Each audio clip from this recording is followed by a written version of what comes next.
And in the studio, we've got Dr. Bill Colman from Orthopedic Associates, and we're talking about these new safety guidelines for youth soccer that have been handed down. Now, Dr. Colman, I know you're not only a doctor, you also have a soccer background as well, correct? Yes, that's correct. All right. So what do you think about these new regulations? They're saying that kids under 10 are now banned from using their heads to hit the balls. And then some older kids, they can practice how to do it, but they're not allowed to do it in games. What are the reasons for this? Well, the reason it started out is because of a lawsuit that was brought forth by a group against a lot of the soccer organizations across the country. And the compromise they settled on was this a ban on heading for any child playing soccer, 10 or under, and then the restriction of heading from anyone from ages 11 to 13. So, but why was the lawsuit brought? Because of injuries, or? Well, the lawsuit was brought out because of recent research showing that certain events called subconcussive events, where there actually isn't a concussion, but there's a blow to the head, like in heading. These subconcussive events don't necessarily cause symptoms of a concussion, but if they add up over time, they can lead to what's called cognitive decline, or basically it just makes the kid less smart. Kind of like it's not soccer, but like they say a lot of Muhammad Ali's problems have come from all the fighting and all the blows to the head. So are they afraid that eventually that's what's going to happen to these kids too? Yeah, it's very similar to getting punched in boxing. You know, a boxer goes into the ring and he gets hit in the head. They're not necessarily concussed. In fact, they compare the energy to getting hit with a boxing glove to the same as heading like a goal kick or a goalie kick. That those blows are significant and they don't give symptoms, but if they add up over time, they can lead to cognitive decline, which is significant. So a lot of people, we posted this on our Facebook page a couple days ago. A lot of people have been writing in saying, all right, this is just another example of us being wusses, and it's not like the good old days. I got hit in the head all the time. I'm totally fine. How serious is this issue, and do you think that these new regulations will actually keep kids safer? Well, they'll definitely keep the kids safer, without question, I think.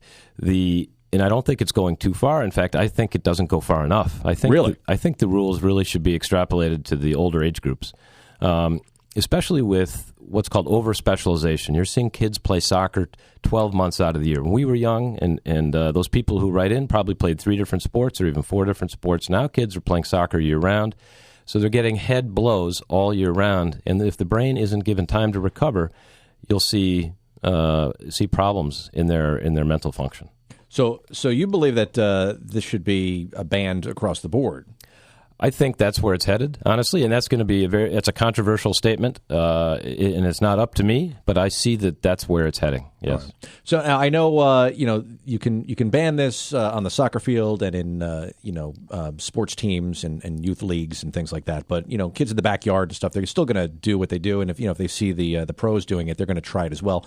Well, what should parents look out for if they know that their kids are involved in sports like this, that they do kind of use their head and stuff? Well, I think in the younger age groups, they want to minimize heading if they can. And like you said, they're going to play in the backyard, and that's fine. It's really the repetitive over and over and over heading that's going to cause the problems. They should also be on the lookout for signs of a concussion. And there's a whole list of signs of concussions that is easy to look up on the internet, but it's like confusion, disorientation, or the child just doesn't seem right after they've headed the ball. The child may not seem right before they headed the ball, and it's going to take a good parent to be able to tell the difference. All right, so you just want to monitor your kid and make sure you see any of these warning signs. If they're now this also we're talking about soccer, but there are a lot of sports where there's a lot of contact. Of course, football. Everybody talks about how that can be dangerous as well. Yes. Do you? What do you feel like about? I know you have kids and they're involved in soccer. How do you feel about putting kids in these contact sports? Should parents be concerned about it? Should they still feel comfortable doing it? Yeah, I think they should absolutely feel comfortable doing it. I think it's an evolving situation, particularly with American football. There's a lot more awareness about it than soccer, and soccer now is obviously in the headlines with it. But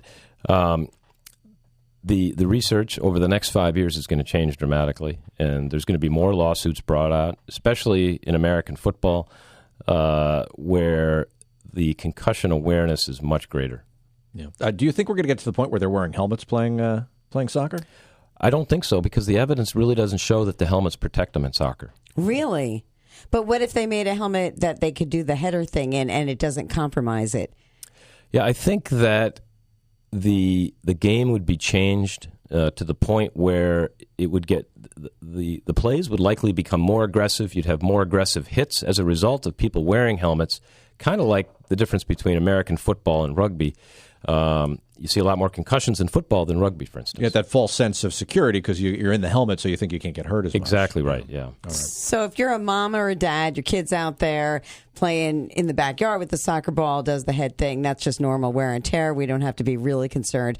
But when it's every day or every few days and they're playing games, that's where the concern comes in, right? Yes, that's the concern, and as I said, this is an evolving situation. There's going to be more research coming out and a lot more awareness about it in the next several years. All right. So, Dr. Bill Colman, thanks so much for joining us this morning. You're with Orthopedic Associates, and you've got a bunch of different locations, right? Yeah, we have offices in East Fishkill, Poughkeepsie, Kingston, Rhinebeck, and Newburgh as well. All right. And you deal with all these issues in your practice, among other things, I'm sure. That's right, yes. Thanks for having me. I appreciate you coming along. And there's a website, or do you guys have a website that people can check out? Yeah, orthoadc.com. There's a Facebook site as well, so come visit us anytime. All right.